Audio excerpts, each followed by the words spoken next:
আজকে আমরা যে ব্যাপারটা নিয়ে কথা বলতে যাচ্ছি সেটা বিবাহিত জীবনের খুবই উম, স্পর্শকাতর একটা দিক। মানে সম্পর্ক ভেঙে যাওয়ার সিদ্ধান্ত। আমাদের হাতে যে আয়াতটি আছে সেটি তালাকের মতো একটি জটিল বিষয়কে কেন্দ্র করে এমন কিছু ধারণা দেয় যা থেকে বিচার এবং মানুষের সাইকোলজি নিয়ে দারুণ কিছু জিনিস উঠে আসে। চলুন ব্যাপারটা একটু তলিয়ে দেখা যাক। অবশ্যই। আর এটা শুধু একটা নিয়মকানুন নয়, এটা আসলে একটা সম্পূর্ণ দর্শন। এমন একটা ব্যবস্থা যা একটা নির্দিষ্ট ঐতিহাসিক সময়ে প্রচলিত চরম এক সামাজিক অবিচারকে একেবারে শিকড় থেকে উপড়ে ফেলেছিল। এর মূল উদ্দেশ্য ছিল নারীর সম্মান আর অধিকারকে সুরক্ষিত করা এবং একটা ঝুলন্ত সম্পর্কের মানসিক যন্ত্রণা থেকে মানুষকে মুক্তি দেওয়া। আচ্ছা, একটা প্রশ্ন মাথায় আসছে। এই নিয়মটা আনার দরকার কেন হলো? তখনকার সমাজে ঠিক কী চলছিল যে এমন একটা নির্দিষ্ট সময়সীমা বেঁধে দেওয়ার প্রয়োজন পড়ল? খুব গুরুত্বপূর্ণ প্রশ্ন। এটা বুঝতে হলে আমাদের এর প্রেক্ষাপটটা জানতে হবে, যাকে বলা হয় শানে নুজুল। ইসলাম পূর্ব আরব সমাজে একটা ভয়ঙ্কর প্রথা চালু ছিল। স্বামীরা যখন তাদের স্ত্রীর ওপর রেগে যেত, তারা বলতো, আমি তোমার সাথে থাকব না, কিন্তু তালাকও দেব না। এরপর হয়তো বছরের পর বছর কেটে যেত। তার মানে নারীরা না পারত বিবাহিত জীবনযাপন করতে, না পারত নতুন করে জীবন শুরু করতে।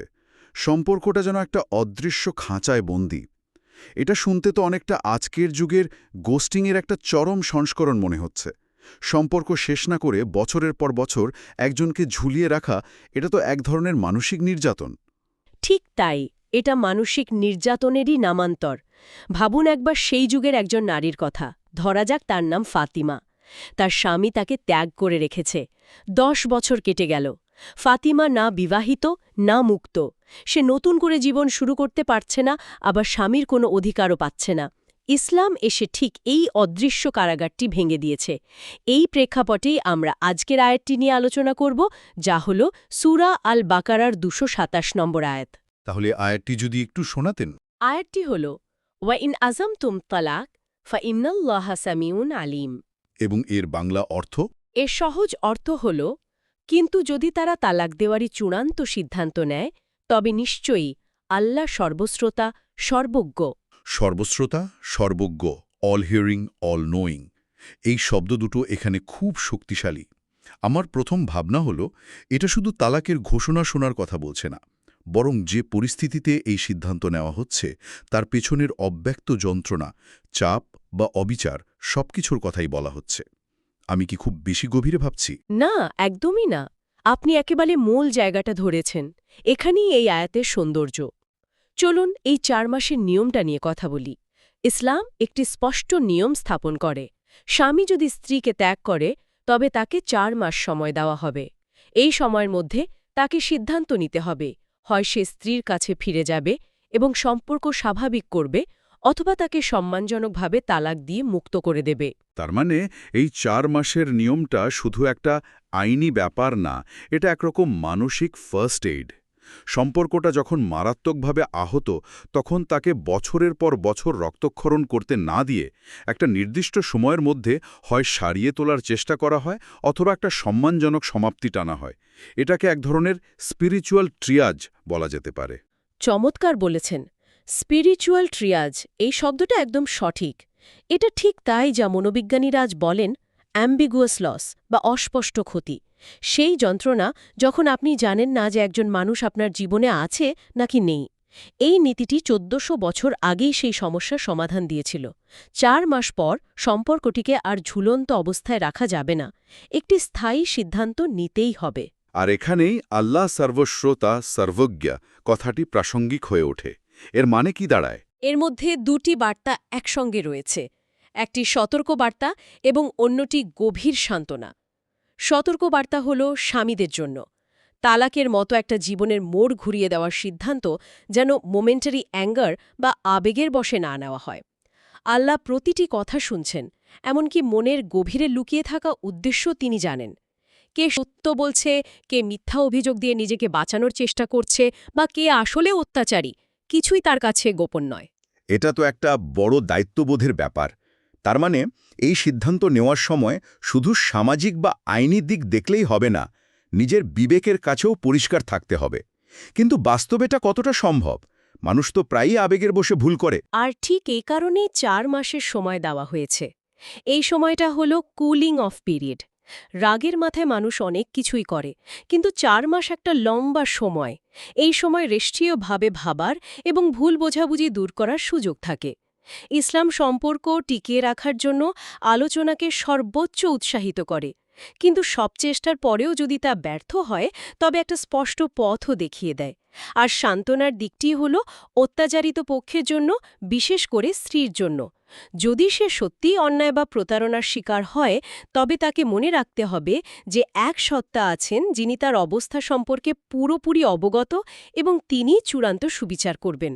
আচ্ছা, তার মানে কোনো স্বামী যদি 4 মাস তার স্ত্রীকে ত্যাগ করে রাখে, তারপরও কোনো সিদ্ধান্তে না আসে, তখন কি হবে? তখন ইসলামী আইন অনুযায়ী সম্পর্কটি নিজে থেকেই বিচ্ছেদের দিকে এগিয়ে যাবে। স্ত্রীকে বছরের পর বছর অপেক্ষায় রেখে দেওয়ার প্রথা ইসলামে কঠোরভাবে নিষিদ্ধ। ধরুন, একজন স্বামী তার স্ত্রীকে কষ্ট দেওয়ার জন্যই তালাক দিচ্ছে, কিন্তু বাইরে সবার কাছে দেখাচ্ছে যে স্ত্রীরই যত দোষ। আল্লাহ সবকিছু জানেন। এই বিশ্বাসটি নিশ্চিত করে যে যে কোনো অন্যায় বা প্রতারণার জন্য শেষ পর্যন্ত তাকে জবাবদিহি করতে হবে, তা পৃথিবীর মানুষের কাছে যতই গোপন থাকুক না কেন। আমরা এর মানসিক দিকটা নিয়ে কথা বলছিলাম। এই যে একটা মানুষকে ঝুলিয়ে রাখা, এর মানসিক প্রভাব তো বিশাল। মডার্ন সাইকোলজি নিশ্চয়ই এই বিষয়ে অনেক কিছু বলে। অবশ্যই।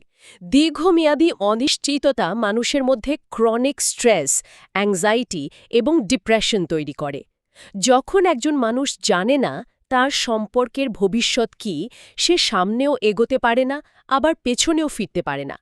এই অবস্থাটা, যাকে আপনি লিম্বো বললেন, সেটা মানসিকভাবে মারাত্মক ক্ষতিকর। মনোবিজ্ঞানীরা একটি সম্পর্ক থেকে স্বাস্থ্যকরভাবে বেরিয়ে আসার জন্য ক্লোজার বা সমাপ্তির প্রয়োজনীয়তার কথা বলেন। একটি স্পষ্ট ইতি টানা হলে মানুষ মানসিকভাবে সেই অধ্যায় শেষ করে নতুন করে শুরু করার শক্তি পায়। তার মানে এই 4 মাসের সময়সীমাটি একটি বাধ্যতামূলক ক্লোজার পিরিয়ড হিসেবে কাজ করে। এটা নিশ্চিত করে যে কেউ অনির্দিষ্টকালের জন্য মানসিক যন্ত্রণার মধ্যে থাকবে না। একদম। এটি অনিশ্চয়তা সমাধানের জন্য একটি নির্দিষ্ট এবং যথেষ্ট সময় দেয়, যা মানসিকভাবে খুবই স্বাস্থ্যকর।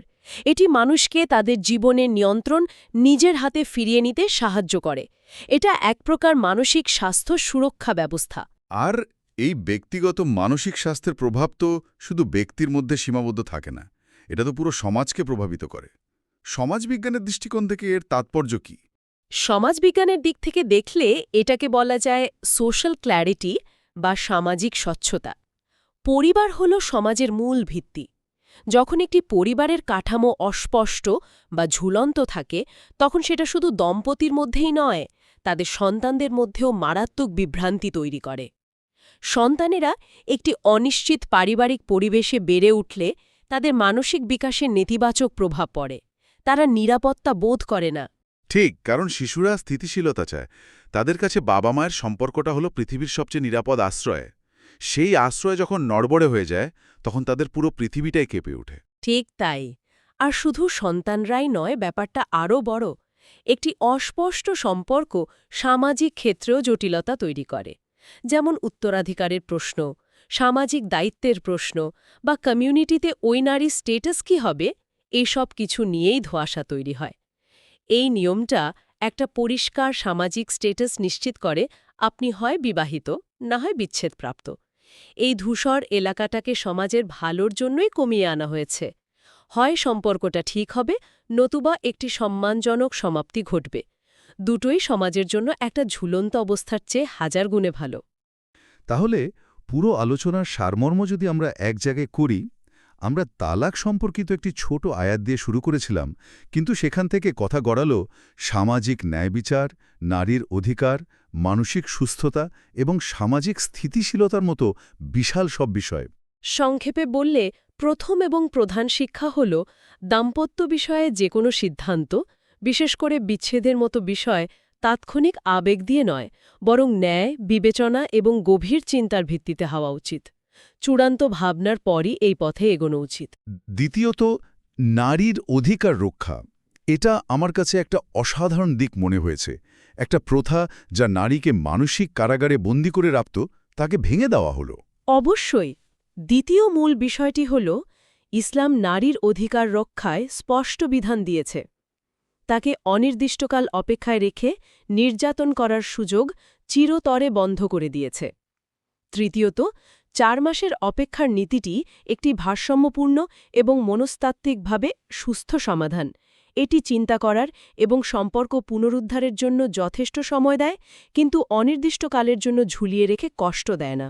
এবং সবশেষে অ্যাকাউন্টেবিলিটি বা জবাবদিহিতার যে ধারণাটা, সেটা খুব শক্তিশালী। হ্যাঁ, চূড়ান্ত কথা হল নিজের প্রতিটি কাজ ও উদ্দেশ্যের জন্য এক সর্বোচ্চ সত্তার কাছে জবাবদিহি করতে হবে। আল্লাহ শুনছেন এবং সবকিছু জানেন, এই বিশ্বাসটি মানুষকে অন্যায় করা থেকে বিরত রাখে এবং অত্যাচারিতকে শক্তি যোগায়। তাই এই আয়াতটি মনে করিয়ে দেয় যে দাম্পত্য সম্পর্কে জুলুম বা অন্যায়ের কোনো স্থান নেই এবং ন্যায় বিচারের নীতি সর্বোচ্চ। এটি কেবল একটি আইন নয়, এটি করুণা ও প্রজ্ঞার এক দারুণ প্রতিফলন। আজকের আলোচনা শেষে একটি বিষয় ভাবার জন্য রইল। এই বিধানটি একটি সম্পর্কে অনিশ্চয়তা দূর করার জন্য একটি বাধ্যতামূলক সময়সীমা নির্ধারণ করে দেয়। আজকের আধুনিক বিশ্বে, যেখানে অস্পষ্ট সম্পর্ক, সিচুয়েশনশিপ বা ঘোস্টিংয়ের মতো বিষয়গুলো খুব সাধারণ হয়ে উঠেছে, সেখানে মানুষের মর্যাদা এবং মানসিক স্বাস্থ্যের জন্য স্বচ্ছতা ও সমাপ্তি নির্ধারণের এই প্রাচীন নীতি থেকে আমরা আজ কি শিখতে পারি?